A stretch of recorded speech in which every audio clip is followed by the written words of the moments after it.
Amen Maqhawe. Ngizobonga engilosini kaBaba izinto angenzele zona ekhaya.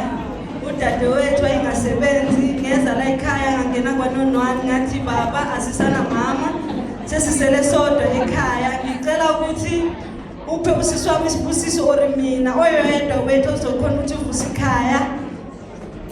Ngoba asana mama sana baba yesele sodwa.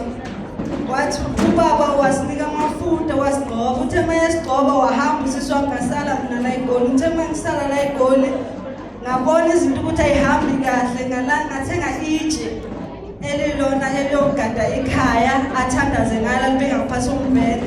Uthe esenza lokho wabizwa kaSASSA. Uthe mayebizwa kaSASSA wapromote waphatha waba umphathi kaSASSA ngengilosi yaseNcabeni. Emva kwalokho manje sekathenge imoto ngoDisemba uyalotola kuzwa abasemisi. Yabonga.